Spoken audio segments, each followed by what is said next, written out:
La soirée s'annonçait interminable.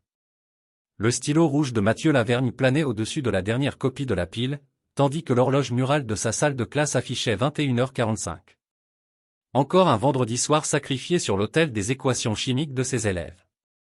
Il soupira, réalisant avec amertume qu'il consacrait davantage d'énergie aux liaisons covalentes qu'à sa propre existence. À 21h47 précise, son téléphone vibra. La sonnerie stridente déchira le silence, le faisant sursauter. Mathieu fronça les sourcils devant le numéro inconnu. « Oui », répondit-il, l'impatience tintant sa voix. « Mathieu, rentrez immédiatement chez vous. » La voix de Madame Perrin crépita dans le combiné, tremblante d'urgence. « Il y a un homme dans votre appartement avec Élise. »« C'est gênant, tout l'immeuble peut les entendre. » L'esprit de Mathieu s'emballa, passant en revue toutes les possibilités. Un cambriolage? Un malentendu? Il déglutit péniblement, refusant d'envisager l'impensable. Ses mains tremblèrent alors qu'il saisissait ses clés de voiture, renversant au passage la pile soigneusement ordonnée de copies corrigées. L'encre rouge éclaboussa le carrelage blanc immaculé de la salle de classe, contraste saisissant avec l'univers méthodique qu'il croyait connaître. Pendant le trajet vers son appartement du 13e arrondissement, Mathieu composa fébrilement le 17. Sa propre voix lui parut étrangère lorsqu'il signala une possible effraction à son adresse. Le ton calme du dispatché irrita ses nerfs à vif. Il grilla plusieurs feux rouges, son cœur battant un rythme staccato contre ses côtes. Comment se prépare-t-on à l'effondrement de son monde? Les pneus de sa Peugeot banale crissèrent tandis qu'il se garait devant son immeuble haussmannien à 22h03. Le bâtiment se dressait devant lui, n'étant plus le sanctuaire qu'il avait quitté ce matin-là. La porte d'entrée était entr'ouverte, sentinelle silencieuse du chaos qui régnait à l'intérieur. Un escarpin rouge solitaire gisait dans l'entrée, accusateur. La gorge de Mathieu se serra, il reconnut la paire préférée d'Élise, celle qu'elle avait portée lors de leur dîner d'anniversaire au Procope le mois dernier. Élise, aplatit-il, sa voix résonnant dans le silence sinistre. Aucune réponse ne vint, si ce n'est le martèlement de son propre cœur dans ses oreilles. Tandis qu'il traversait l'appartement, des signes de bouleversement agressaient ses sens, tiroirs ouverts béants comme des plaies, vêtements éparpillés avec négligence, espaces vides sur les étagères et les murs marquant l'emplacement d'objets précieux, désormais remarquables par leur absence. Dans la cuisine, un éclat attira son regard. L'alliance d'Élise reposait sur le comptoir, cercle de métal froid à côté d'une bouteille vide de Veuve Clicquot. L'étiquette le narguait, c'était la bouteille qu'il gardait pour leur prochain anniversaire. Les jambes en plomb, Mathieu s'approcha de leur chambre à coucher. Leur sanctuaire, leur univers privé, ressemblait désormais à une scène de crime. Il se figea sur le seuil, incapable de franchir le pas vers cette nouvelle réalité qui l'attendait. La chambre était un champ de bataille. Les tiroirs pendaient, leur contenu éjecté sur le parquet. La porte du placard oscillait paresseusement sur ses gonds, des cintres vides se balançant là où auraient dû se trouver les vêtements d'Élise. Le matelas gisait de travers, comme si quelqu'un avait fouillé dessous à la hâte. Sur les draps froissés, un morceau de papier attira son attention. Les mains de Mathieu tremblèrent alors qu'il ramassait le mot griffonné à la hâte. Il reconnut immédiatement l'écriture d'Élise, chaque boucle et courbe comme un poignard dans son cœur. « Je pars avec mon amant. N'essaie jamais de nous retrouver ou tu le regretteras pour le reste de ta vie. Inutile d'appeler la police, ils ne t'aideront pas. » Les mots se brouillèrent tandis que les larmes montaient aux yeux de Mathieu. Il s'effondra sur le lit, l'ampleur de la trahison l'écrasant comme un poids physique. D'une main engourdie, il sortit son téléphone et consulta leur compte joint. Le solde lui renvoya un zéro implacable là où auraient dû figurer leurs économies, 247 632 €. Le coffre-fort dans le placard béait, gueule ouverte. Mathieu s'en approcha en titubant, sachant déjà ce qu'il allait y trouver, le vide. Les bijoux transmis de génération en génération dans sa famille depuis l'époque de la Troisième République avaient disparu, évanouis comme sa femme. Alors que la réalité de sa situation s'imposait à lui, le choc de Mathieu céda la place à la colère. Une détermination froide s'abattit sur lui, durcissant ses traits. Ce n'était pas seulement une trahison, c'était du vol, de la destruction. Et il obtiendrait justice. Madame Perrin scrutait à travers les rideaux de son salon, observant une voiture de police se garer devant l'immeuble de Mathieu. Elle serra sa robe de chambre plus fort, la culpabilité la rongeant de l'intérieur. Peut-être aurait-elle dû appeler plus tôt, quand elle avait entendu les premiers bruits étranges. Mais ce n'était pas sa place de fouiner, n'est-ce pas? Elle avait toujours pensé que Mathieu et Élise formaient un si beau couple, discret, respectueux, le genre de voisin qu'on souhaite avoir dans un immeuble parisien. Mais les sons qu'elle avait entendus plus tôt, ce n'étaient pas les sons d'un mariage heureux. Tandis qu'elle regardait Mathieu sortir de l'immeuble, son visage blême sous la lumière crue du porche, Madame Perrin ressentit un élan de sympathie. Quoi qu'il se soit passé dans cet appartement ce soir, elle savait que plus rien ne serait jamais pareil pour le jeune professeur de chimie. Le policier s'approcha de Mathieu, carnet en main. Madame Perrin ne pouvait pas entendre ce qui se disait, mais elle voyait la défaite dans la posture de Mathieu, la façon dont ses épaules s'affaissaient tandis qu'il parlait. Elle se détourna de la fenêtre, incapable de regarder davantage. Le quartier bruisserait de commérage demain, mais pour l'instant, tout ce qu'elle ressentait était une profonde tristesse pour cet homme dont la vie venait d'être déchirée. À l'intérieur de l'appartement, Mathieu était assis à la table de la cuisine, fixant le formulaire devant lui d'un regard vide. Comment quantifier une vie en cases à cocher et en montant en euros? La voix du policier semblait venir de très loin. Monsieur Lavergne, je sais que c'est difficile, mais j'ai besoin que vous soyez aussi précis que possible. Chaque objet manquant, aussi petit soit-il, pourrait être important. Mathieu hocha la tête mécaniquement, se forçant à se concentrer. La bague, dit-il d'une voix rauque. La bague de ma grand-mère. Elle valait, je ne sais pas comment mettre un prix sur quelque chose comme ça. Elle datait de l'entre-deux-guerres. Tandis qu'il continuait à énumérer les objets, Mathieu ne pouvait se débarrasser de l'impression que tout cela était un cauchemar. D'un moment à l'autre, il allait se réveiller, et Élise serait là, lui souriant par-dessus son café du matin au comptoir de leur café habituel près de la place d'Italie. Mais la dure réalité refusait de s'estomper. C'était sa vie maintenant, une vie de trahison, de perte et d'un vide qu'il ne pouvait même pas commencer à concevoir. Lorsque le policier partit, promettant de faire ce qu'il pouvait, Mathieu resta à table, fixant le mot qu'Élise avait laissé. Les mots semblaient se moquer de lui, chacun témoignant de son échec en tant que mari. Il froissa le papier dans son poing, un grognement sourd s'échappant de sa gorge. Ce ne serait pas la fin. Il ne le permettrait pas. Quoi qu'il en coûte, quel que soit le temps nécessaire, il retrouverait Élise et son amant. Il récupérerait ce qui lui appartenait de droit. Le bon petit scout était mort. À sa place se tenait un homme qui n'avait plus rien à perdre. Et cela faisait de lui quelqu'un de dangereux. Le samedi matin se leva avec une clarté cruelle qui se moquait du monde brisé de Mathieu Lavergne. Il était assis à la table de la cuisine, regardant fixement les deux policiers en face de lui. Leur scepticisme était palpable, suspendu dans l'air comme un nuage toxique. L'inspectrice Nina Rousseau, une femme aux yeux perçants et à la langue encore plus acérée, tapotait son stylo contre son carnet. Monsieur Lavergne, je comprends que vous soyez contrarié, mais étant donné le mot que votre femme a laissé, cela ressemble davantage à un conflit domestique qu'à un crime. Les poings de Mathieu se serrèrent sous la table. Elle a tout volé, grinça-t-il. Nos économies, les bijoux de famille. Comment ce n'est pas un crime? Rousseau soupira, échangeant un regard avec son partenaire. Les biens matrimoniaux sont compliqués, monsieur Lavergne. Sans preuve de coercition ou de fraude, il est difficile de poursuivre cela comme une affaire criminelle. Alors que les inspecteurs partaient, leur platitude sur le fait de faire ce qu'ils pouvaient résonnant creux dans les oreilles de Mathieu, il sut qu'il avait besoin d'une autre option. Il ne pouvait pas simplement s'asseoir et attendre pendant qu'Élise et son amant profitaient de leur gain mal acquis. Un souvenir refait surface, un collègue mentionnant un détective privé spécialisé dans les affaires difficiles. Quel était le nom? Moreau. Jean-Pierre Moreau. D'une main tremblante, Mathieu composa le numéro. Chaque sonnerie sembla durer une éternité jusqu'à ce qu'une voix bourrue réponde. Investigation Moreau. Monsieur Moreau, je m'appelle Mathieu Lavergne. J'ai besoin de votre aide. Ma femme, elle a tout volé et s'est enfuie avec un autre homme. La police ne fera rien. Il y eut une pause à l'autre bout du fil, puis un profond soupir. Venez à mon bureau. On discutera. 1 heure plus tard, Mathieu se retrouva dans un bureau encombré qui sentait le café éventé et les cigarettes. Jean-Pierre Moreau, un homme avec la carrure d'un ex-légionnaire et les yeux de quelqu'un qui en avait trop vu, se renversa dans son fauteuil, étudiant Mathieu avec une intensité qui le fit se tortiller. Alors, dit Moreau, sa voix aussi rugueuse que du gravier, votre femme vous a nettoyé et s'est enfuie avec son amant.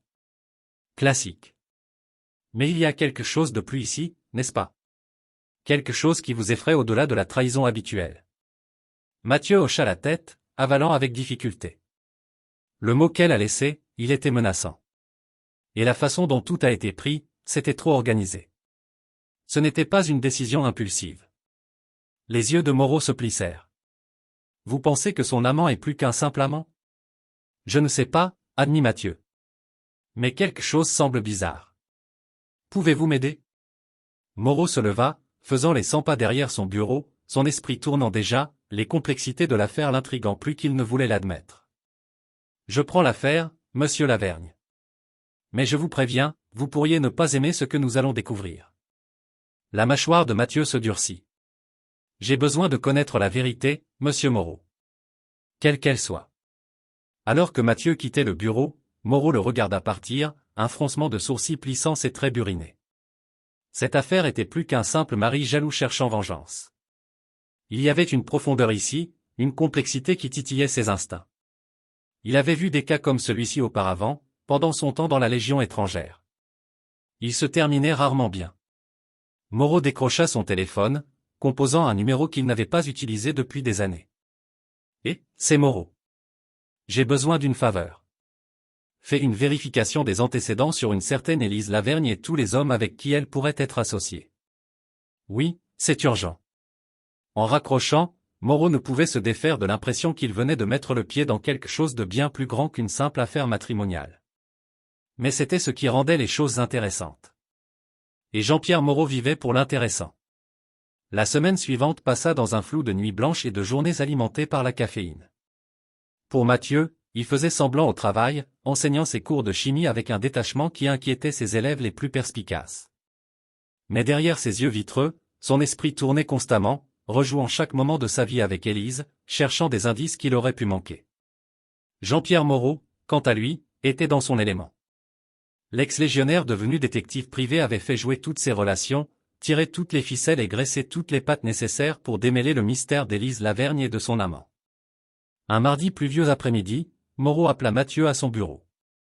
Le professeur de chimie arriva pour trouver le bureau du détective couvert de papiers, de photographies et de ce qui ressemblait à des relevés financiers. « Asseyez-vous, monsieur Lavergne, dit Moreau, sa voix grave. On a beaucoup de choses à couvrir. » Mathieu s'effondra dans le fauteuil, son cœur battant la chamade. « Qu'avez-vous trouvé ?» Moreau saisit une photo, la faisant glisser sur le bureau. Elle montrait Élise, son bras autour d'un bel homme au sourire éblouissant. Voici Damien Cartier, 28 ans, coach sportif à la salle de gym de votre femme près de Bastille. Et il s'avère que c'est un escroc professionnel avec un goût pour les femmes riches et ennuyées. Les doigts de Mathieu tremblèrent alors qu'il ramassait la photo. Depuis combien de temps? D'après les registres de la salle de sport et les relevés de cartes de crédit, ils sont en contact depuis environ 6 mois. Mais ce n'est que la pointe de l'iceberg, dit Moreau, sont-on neutre. Au cours de l'heure suivante, Moreau révéla un schéma de tromperie qui laissa Mathieu chancelant. Damien Cartier, s'avéra-t-il, n'était même pas son vrai nom. L'homme avait plusieurs alias, un historique d'escroquerie similaire dans 3 régions françaises, et des connexions avec une petite organisation criminelle spécialisée dans le vol d'identité. Il est bon, admit Moreau avec un respect réticent. Il change de nom, d'apparence, de passé. Mais il cible toujours le même type de femmes, celles qui ont accès à des fonds importants et une soif d'excitation. L'esprit de Mathieu tournoyait. Mais Élise, elle est intelligente. Comment a-t-elle pu tomber dans le panneau? Mes amis, je vais faire une petite pause dans mon récit. Si vous aimez cette histoire et que vous souhaitez en découvrir d'autres, soutenez la chaîne, aimez-la et abonnez-vous. Cela aide vraiment à la promouvoir. Et n'hésitez pas à indiquer dans les commentaires d'où vous écoutez cette histoire, je suis très curieux de connaître la géographie de notre audience. Continuons. Moreau se renversa dans son fauteuil, les yeux durs. L'amour rend fou, monsieur Lavergne. Où ce qu'on pense être l'amour? Votre femme pensait probablement qu'elle était spéciale, celle qui avait finalement apprivoisé un mauvais garçon. C'est un fantasme courant. Alors que Mathieu luttait pour assimiler ces informations, Moreau lâcha une autre bombe. Nous avons retracé un box de stockage loué sous un des alias de Cartier. Il pourrait contenir des preuves, peut-être même certains de vos biens volés. L'espoir s'enflamma dans la poitrine de Mathieu pour la première fois depuis des jours.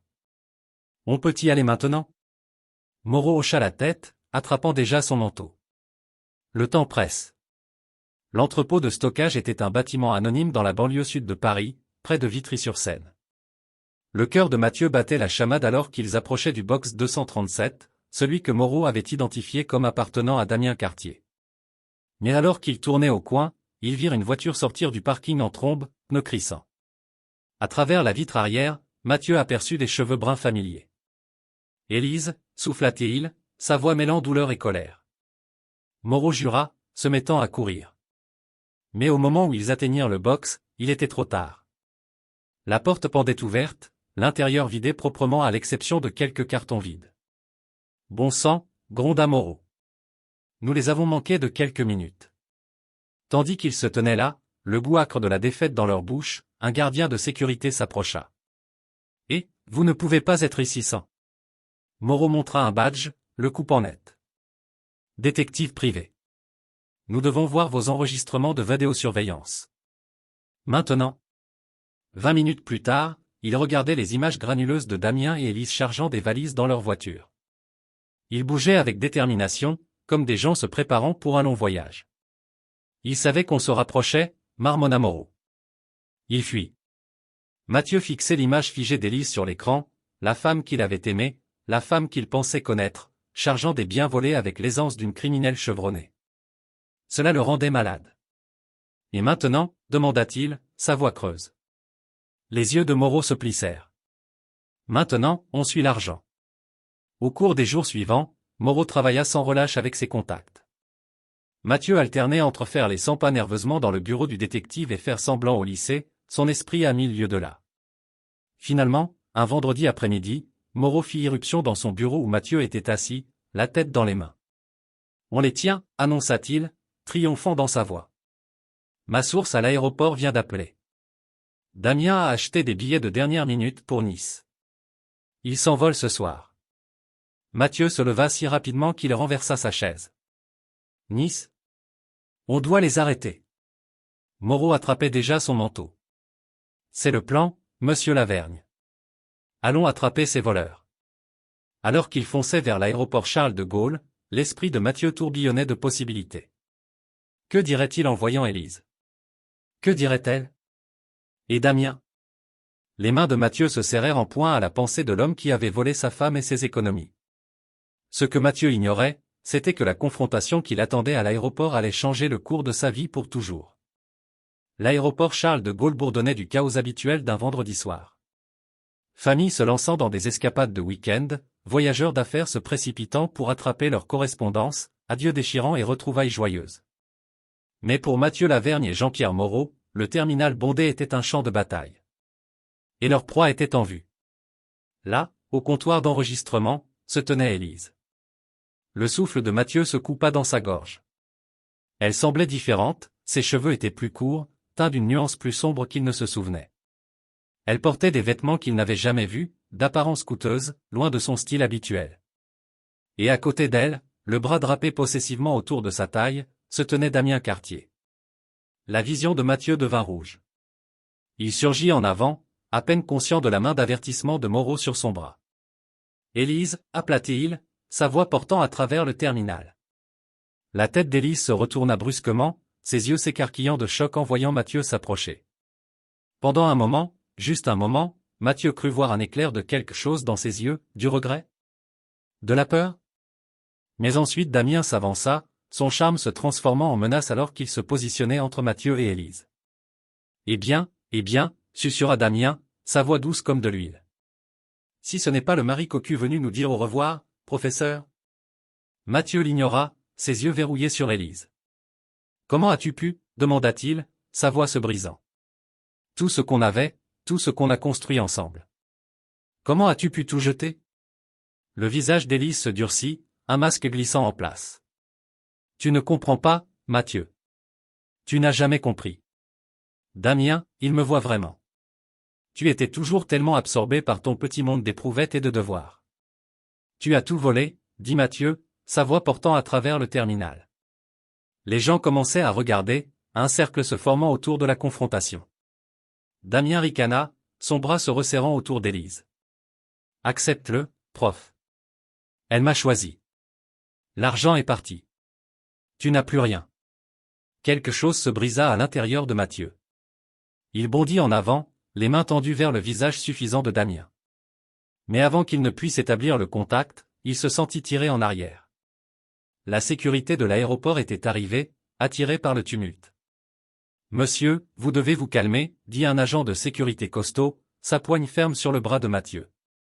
Dans la confusion, Damien vit son opportunité.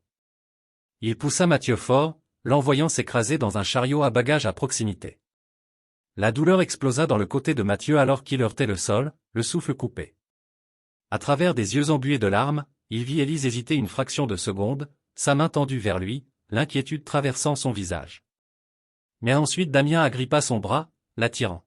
« Élise, s'il te plaît », haleta Mathieu, luttant pour se remettre sur ses pieds. Mais il était trop tard. Le couple avait déjà disparu dans la foule, avalé par la mer de voyageurs. Elle était partie. Vraiment, définitivement partie. La sécurité entoura Mathieu, le bombardant de questions qu'il entendait à peine. Ses yeux étaient fixés sur l'endroit où Élise avait disparu. Moreau apparut à ses côtés, montrant son badge de détective privé aux agents de sécurité. « Mon client ne portera pas plainte », dit-il d'une voix suave. « Juste un malentendu. On s'en va maintenant. » Alors que Moreau le conduisait hors de l'aéroport, Mathieu se sentait engourdi. Ils avaient été si proches, si foutrement proches. Et maintenant quoi? Ce n'est pas fini, dit Moreau d'une voix bourrue alors qu'ils atteignaient la voiture. On sait où ils vont. Nice n'est pas si grand. On les trouvera. Mais Mathieu l'entendait à peine. Tout ce qu'il pouvait voir, c'était le visage d'Élise dans ce dernier moment, l'hésitation, la main presque tendue vers lui. Qu'est-ce que cela signifiait? Y avait-il encore quelque chose là, une partie de la femme qu'il aimait? Ou était-ce juste un autre acte dans sa grande tromperie? Alors qu'il s'éloignait de l'aéroport, Mathieu fixait par la fenêtre, son reflet fantomatique dans la vitre. L'homme qui le regardait était un étranger, les yeux creux, vaincu. Mais sous le désespoir, une étincelle de quelque chose d'autre grandissait, détermination, rage, une résolution froide et dure. Ce n'était pas fini. Pas de loin. Élise et Damien lui avaient tout pris, son amour, sa confiance, son avenir. Mais il lui avait laissé une chose, plus rien à perdre. Et cela faisait de Mathieu Lavergne un homme très dangereux. 3 jours après le fiasco de l'aéroport, Mathieu Lavergne se tenait devant ce qui restait de son appartement, un bandage serré autour de ses côtes meurtries. L'odeur âcre de fumée flottait encore dans l'air, se mêlant au parfum d'eau et de cendres laissés par les pompiers. Le ruban jaune de la police flottait dans la brise, rappel criard que son sanctuaire était désormais une scène de crime. Il regardait fixement le squelette calciné de l'appartement, essayant de réconcilier les poutres noircies avec les souvenirs de la vie qu'il avait construite là. Le porche où lui et Élise avaient partagé leur premier baiser en tant que propriétaires. La cuisine où il brûlait d'innombrables dîners, riant en commandant des plats à emporter du restaurant vietnamien du coin. La chambre où... La mâchoire de Mathieu se serra, repoussant les pensées d'intimité maintenant souillées par la trahison. Un moteur de voiture ronronna derrière lui, le son élégant et coûteux. Mathieu se retourna, s'attendant à voir Jean-Pierre Moreau avec une mise à jour sur leur chasse infructueuse. Au lieu de cela, une Mercedes noire brillante s'arrêta, ses vitres teintées reflétant les ruines de son ancienne vie. La portière conducteur s'ouvrit et une femme émergea. Elle bougeait avec la grâce fluide d'un prédateur, son tailleur impeccable en contraste frappant avec la dévastation environnante. Ses yeux, froids et calculateurs, balayèrent Mathieu avant de se poser sur son visage avec une intensité troublante. « Mathieu Lavergne », dit-elle, sa voix lisse, cultivée, avec une touche qui suggérait le danger. Mathieu hocha la tête, méfiant. « Qui êtes-vous » Un sourire effleura ses lèvres, l'appui partit en un instant. « Aline Santini. Nous devons parler. » Elle fit un geste vers le siège passager de sa voiture. Mathieu hésita, chaque instinct hurlant que cette femme était un problème. Mais qu'avait-il encore à perdre? Alors qu'il roulait, Aline déroula une histoire qui fit tourner la tête de Mathieu. Damien Cartier, s'avéra-t-il, était plus qu'un simple escroc de bas étage. Il avait été impliqué avec une puissante organisation criminelle des années auparavant, l'organisation d'Aline, et il les avait doublés, disparaissant avec des millions et laissant une traînée de cadavres dans son sillage. « Nous le chassons depuis, » dit Aline, sa voix tendue de rage contrôlée. « Et maintenant, grâce à votre petit drame à l'aéroport, nous savons où il est. » L'esprit de Mathieu s'emballa. Alors pourquoi venir me voir? Pourquoi ne pas simplement aller le chercher vous-même? Le rire d'Aline fut sec, sans humour. Damien est intelligent. Il a un levier, des informations qui pourraient faire tomber la moitié des cartels d'Europe du Sud. Nous devons être délicats. Elle gara la voiture, se tournant pour faire face à Mathieu complètement. C'est là que vous intervenez, monsieur Lavergne. Vos compétences en chimie, combinées à nos ressources, nous pourrions créer quelque chose d'intraçable, quelque chose qui résoudrait tous nos problèmes. Mathieu recula. Vous voulez que je vous aide à les éliminer? Je veux que vous nous aidiez à obtenir justice, corrigea Aline d'une voix suave. Pour nous deux. Ne me dites pas que vous n'y avez pas pensé. Seul dans ce lit d'hôpital, la satisfaction de les voir payer pour ce qu'ils ont fait. Le silence de Mathieu était révélateur. Il y avait pensé. Dans ces moments les plus sombres, il avait imaginé 1000 façons de faire souffrir Élise et Damien. Aline se pencha plus près, sa voix basse et persuasive.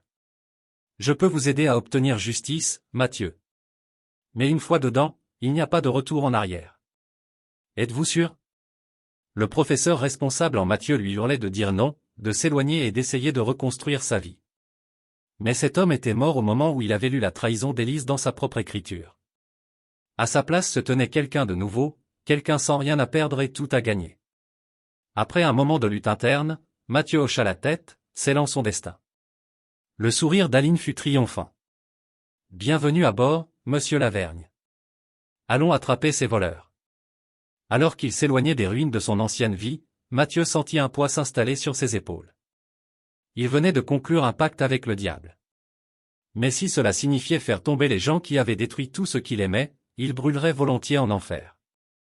Au cours du mois suivant, Mathieu Lavergne vécut 2 vies, chacune aussi surréaliste que l'autre. Le jour, il se tenait devant sa classe de chimie du lycée, expliquant les subtilités des liaisons moléculaires et des réactions chimiques. Ses élèves, béatement inconscients du tourment intérieur de leur professeur, ne voyaient que le même éducateur dévoué qu'ils avaient toujours connu. Si monsieur Lavergne semblait un peu plus distrait ces derniers temps, un peu plus intense dans ses cours sur la nature volatile de certains composés chimiques, eh bien, il mettait cela sur le compte du stress des examens de mi-parcours à venir. Mais à la fin de chaque journée, quand la dernière sonnerie retentissait, Mathieu abandonnait la peau du professeur doux comme un serpent muant. Il conduisait jusqu'à un entrepôt anonyme dans la banlieue parisienne, saluant d'un signe de tête les gardes au visage de Pierre qui le connaissaient maintenant de vue. À l'intérieur, un laboratoire à la pointe de la technologie l'attendait, étincelant d'équipements qui rendraient n'importe quelle université verte de jalousie. Ici, dans ce laboratoire secret, Mathieu travaillait sans relâche jusqu'à tard dans la nuit, ses mains autrefois utilisées uniquement pour corriger des copies et conduire des expériences inoffensives aidant maintenant des criminels pour sa propre justice. Chaque nuit, alors qu'il lavait les résidus chimiques de ses mains, Mathieu se disait que tout cela était pour la justice, que la fin justifiait les moyens. Mais dans les heures sombres avant l'aube, seul dans l'appartement spartiate qu'Aline lui avait fourni près de la porte de Vanves, il se demandait s'il reconnaîtrait l'homme dans le miroir quand tout cela serait fini. Aline Santini observait la transformation de Mathieu avec un mélange d'admiration et d'inquiétude. Elle avait vu des hommes consumés par la vengeance auparavant, avait utilisé cette fin à son avantage d'innombrables fois. Mais il y avait quelque chose de différent chez Mathieu Lavergne, un sens du but qui allait au-delà de la simple vengeance. Cela le rendait imprévisible. Et dans le monde d'Aline, imprévisible était dangereux. Pourtant, elle ne pouvait nier les résultats. Les créations de Mathieu étaient révolutionnaires, ouvrant des possibilités qui faisaient même s'asseoir et remarquer ses associés blasés. L'intuition d'Anna sur la psychologie d'Élise s'avéra inestimable alors qu'ils élaboraient leur piège. Ce fut Mathieu qui suggéra d'utiliser l'amour d'Élise pour l'art comme appât. Elle parlait toujours d'ouvrir une galerie, dit-il, sa voix distante avec le souvenir. Elle disait que c'était son rêve de découvrir le prochain grand artiste. Les hackers d'Aline se mirent au travail, créant une piste numérique impeccable d'un nouveau collectif d'art exclusif à Monaco. Ils fabriquèrent des critiques, du buzz sur les réseaux sociaux, même une liste d'attente pour les investisseurs potentiels, tout conçu pour attirer l'œil d'un certain couple fugitif à la recherche de leur prochain gros coup. Alors qu'ils examinaient des images satellites de la petite ville de la Côte d'Azur où Damien et Élise avaient été suivis, Mathieu ressentit un sens tordu de satisfaction. Le couple pensait qu'il vivait au paradis, dépensant son argent durement gagné dans une propriété en bord de mer et des cocktails coûteux. Ils n'avaient aucune idée que leur monde était sur le point de s'effondrer. Il prévoit de vendre des identités volées à un cartel rival, informa Aline un soir, sa voix tendue de colère contrôlée. On dirait que les ambitions de Damien ont grandi depuis ses jours avec nous. Mathieu hocha la tête, pas surpris. L'homme qui avait volé sa femme et ses économies ne se contenterait pas d'une vie simple sur la plage. Non, Damien Cartier cherchait toujours le prochain gros coup. Et cela serait sa chute. Alors que les hackers d'Aline plantaient les dernières pièces d'information là où Damien était sûr de les trouver, Mathieu ressentit une poussée d'anticipation. L'appât était posé. Maintenant, il ne leur restait plus qu'à attendre que le poisson morde. Dans une villa en bord de mer à quelques milliers de kilomètres de là, sur la côte d'Azur près d'Antibes, Damien Cartier défilait sur son ordinateur portable crypté, les sourcils froncés de concentration. Élise se prélassait à proximité, sirotant une margarita et prétendant lire un roman. En vérité, elle observait Damien, notant la tension dans ses épaules, la façon dont ses yeux dardaient d'avant en arrière sur l'écran. « Qu'est-ce que c'est » demanda-t-elle, essayant de garder sa voix décontractée. Le visage de Damien se fendit en un sourire, le même sourire charmeur qu'il avait d'abord attiré tous ces mois auparavant. « Fais tes valises, chérie. On va à Monaco. » Alors qu'Élise se précipitait pour obéir, son cœur battant d'excitation, elle repoussa la petite voix au fond de son esprit, celle qui ressemblait étrangement à Mathieu, l'avertissant que si quelque chose semblait trop beau pour être vrai, c'était probablement le cas. De retour dans le laboratoire de l'entrepôt, Mathieu mit la dernière touche à sa dernière création, un liquide clair et inodore qui pourrait être confondu avec de l'eau. Inoffensif seul, mais lorsqu'il était combiné avec le bon catalyseur. Il tenait le flacon à la lumière, le regardant scintiller. « Bientôt » murmura-t-il. Et en cet instant, il n'était pas clair s'il parlait au poison ou à lui-même. L'héliport de Monaco scintillait sous le soleil méditerranéen, symbole de luxe et d'excès. Parmi la foule de touristes fortunés et de jet-setters, deux silhouettes se déplaçaient avec une nonchalance calculée. Leurs lunettes de soleil griffées et leurs tenues soigneusement décontractées les marquaient comme des gens de moyens. Damien Cartier et Élise Lavergne, voyageant sous les alias de Jacques et Sophie Renard, se frayaient un chemin à travers le port. Ils étaient bronzés et détendus, ressemblant pour tous ceux qui les regardaient à un couple aisé revenant de vacances prolongées. Mais sous le sourire facile de Damien et le rire d'Élise, la tension tambourinait. C'était leur plus gros coup jusqu'à présent, celui qui les installerait pour la vie. Aucun d'eux ne remarqua le personnel de sécurité supplémentaire dispersé dans tout le port, ni la façon dont certaines caméras semblaient suivre leurs mouvements avec une précision inhabituelle. Alors qu'ils approchaient de la réception de leur hôtel de luxe, la main de Damien se resserra presque imperceptiblement sur le bras d'Élise. C'était le moment de vérité. Si leurs fausses identités ne tenaient pas ? « Bienvenue à Monaco, monsieur et madame Renard », dit le réceptionniste avec un sourire fade. « Profitez de votre séjour. » Damien laissa échapper un souffle qu'il n'avait pas réalisé qu'il retenait. Ils étaient entrés. Maintenant, le vrai travail pouvait commencer. De l'autre côté du port, dans une camionnette anonyme remplie d'équipements de surveillance, Mathieu Lavergne regardait les flux de sécurité avec une intensité faucon. Ses poings se serrèrent alors qu'il voyait Élise et Damien passer la réception sans encombre. « Ils sont dedans » dit-il, sa voix tendue d'émotion réprimée. Aline Santini hocha la tête, ses yeux ne quittant jamais son propre moniteur. « Bien. Tout est en place de notre côté. Vous vous souvenez du plan ?» Mathieu hocha la tête. Au cours des dernières semaines, il avait utilisé ses nouvelles connexions criminelles pour poser une traînée de miettes de pain, chuchotement dans les bonnes oreilles sur un vol majeur de substances illégales, rumeurs dans le milieu criminel sur la trahison de Damien et Élise envers plusieurs organisations, et finalement, des tuyaux anonymes à la fois à la police et aux gangs rivaux sur le retour du couple. C'était un château de cartes, chaque pièce dépendant des autres. Si même un élément échouait, tout le plan pourrait s'effondrer. Mais si ça marchait? Mathieu s'autorisa un sourire sinistre. Si ça marchait, Damien et Élise ne sauraient pas ce qui les avait frappés. Dans leur suite d'hôtel, Damien et Élise étaient sur un nuage d'adrénaline et de champagne. Ils l'avaient fait, rentrer à Monaco sans accroc, et demain ils rencontreraient le collectif d'art qui promettait de doubler leur fortune déjà considérable. À nous, dit Damien, levant son verre en un toast. La plus grande équipe depuis Bonnie et Clyde. Élise fit teinter son verre contre le sien, mais son sourire n'atteignait pas tout à fait ses yeux. Dernièrement, elle se surprenait à penser de plus en plus à Mathieu. Le regard sur son visage à l'aéroport la hantait dans ses rêves. Mais il était trop tard pour les regrets maintenant. Elle avait fait son choix. Un coup sec à la porte interrompit leur célébration. Damien fronça les sourcils, posant son verre.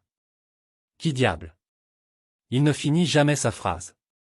La porte explosa, un flot d'hommes armés se déversant dans la pièce. Des cris de « police » et « GIGN » remplirent l'air, accompagnés du bruit sans équivoque d'armes armées. Damien et Élise se retrouvèrent face contre terre sur le tapis moelleux, les mains menottées dans le dos alors que la pièce était mise sens dessus-dessous autour d'eux. Des sachets de poudre blanche furent produits de cachettes qui n'avaient même pas su exister, des liasses de billets, des armes, de faux passeports, tous plantés plus tôt par les associés d'Aline. Alors qu'ils étaient conduits hors de l'hôtel menottes au poignet, une foule s'était déjà rassemblée. Des camionnettes de presse jouaient des coudes pour obtenir la meilleure position, des journalistes hurlant des questions sur le réseau international de trafic de drogue qui venait d'être démantelé. Depuis son point d'observation dans un bâtiment voisin, Mathieu regardait la scène se dérouler avec une satisfaction sinistre. À côté de lui, Aline Santini s'autorisa un petit sourire. « Bien joué, monsieur Lavergne, dit-elle, sa voix froide et professionnelle. Je dirais que nos affaires sont conclues. » Elle tendit une petite clé USB. La part d'Élise de l'argent. Intraçable, comme promis. Mathieu hésita, fixant le morceau de plastique anodin. C'était assez d'argent pour commencer une nouvelle vie, pour oublier toute cette affaire sordide. Mais alors qu'il tendait la main, il se retrouva incapable de la prendre. « Faites-en don, dit-il brusquement. Anonymement. Au département de chimie de mon lycée. Ils ont besoin de nouvel équipement depuis des années. » Aline haussa un sourcil, mais ne fit aucun commentaire. Elle hocha simplement la tête, glissant la clé dans sa poche. « Ça a été un plaisir de faire affaire avec vous, monsieur Lavergne. J'espère que vous vous souviendrez de l'importance de la discrétion dans ces affaires. » La menace était claire, mais inutile. Mathieu n'avait aucune intention de jamais parler de ce qui s'était passé au cours du mois dernier. Il hocha simplement la tête, se retournant pour regarder Élise et Damien être chargés dans des fourgons de police séparés. Alors que les fourgons s'éloignaient, sirène hurlante, Mathieu sentit un poids se soulever de ses épaules.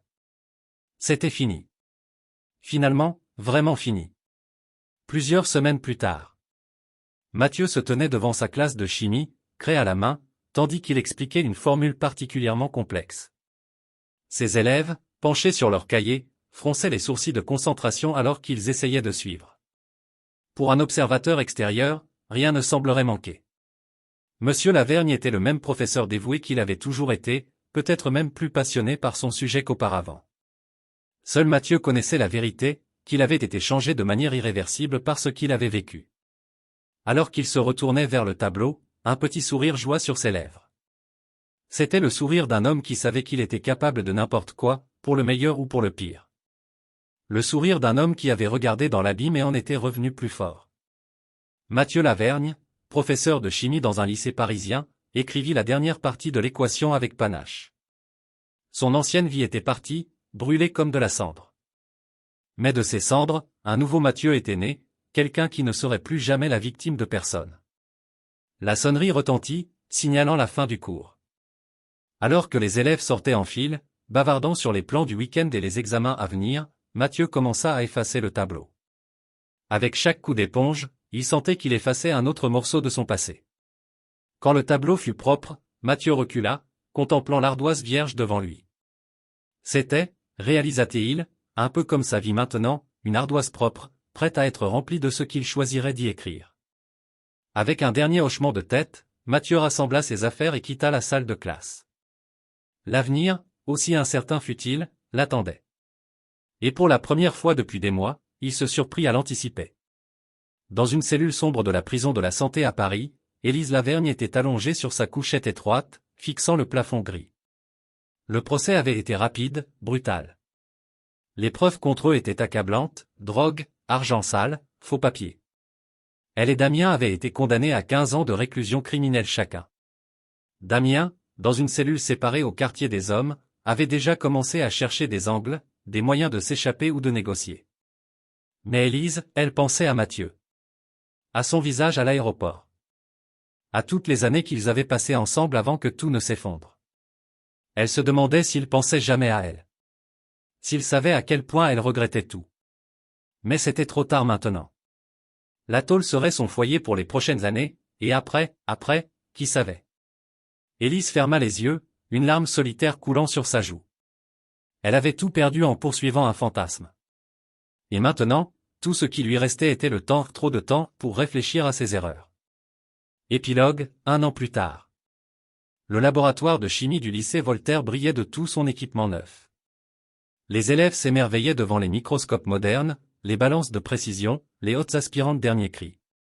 Le directeur, lors de l'inauguration, avait parlé d'un don anonyme généreux qui avait rendu tout cela possible. Mathieu Lavergne souriait modestement dans le fond de la salle, écoutant les remerciements. Personne ne saurait jamais d'où venait vraiment l'argent. Personne ne saurait jamais ce qu'il avait fait pour l'obtenir. Après la cérémonie, il marcha seul dans les rues du 13e arrondissement, savourant le crépuscule parisien. Il avait reconstruit sa vie pierre par pierre, un nouvel appartement près de la butte aux Cailles, de nouvelles routines, peut-être même, bientôt, de nouvelles relations. Le passé était le passé. Élise et Damien purgeaient leurs peines dans des prisons séparées, leurs rêves de liberté et de richesse transformés en cauchemars. Et lui? Il était libre. Vraiment libre. Mathieu s'arrêta devant un café, contemplant son reflet dans la vitrine. L'homme qui le regardait avait traversé l'enfer et en était ressorti. Il avait des secrets, des cicatrices invisibles, mais il était vivant. Et c'était tout ce qui comptait. Il entra dans le café, commanda un espresso, et s'installa près de la fenêtre avec un livre de poésie française. La vie continuait. Et Mathieu Lavergne, pour la première fois depuis très longtemps, était prêt à la vivre. C'est ici que notre histoire prend fin. Fin. Je tiens à remercier tout particulièrement tous ceux qui écoutent mes histoires jusqu'à la fin. C'est vraiment très important pour moi. Merci pour votre attention, pour votre temps et pour votre soutien. Je vous embrasse sincèrement.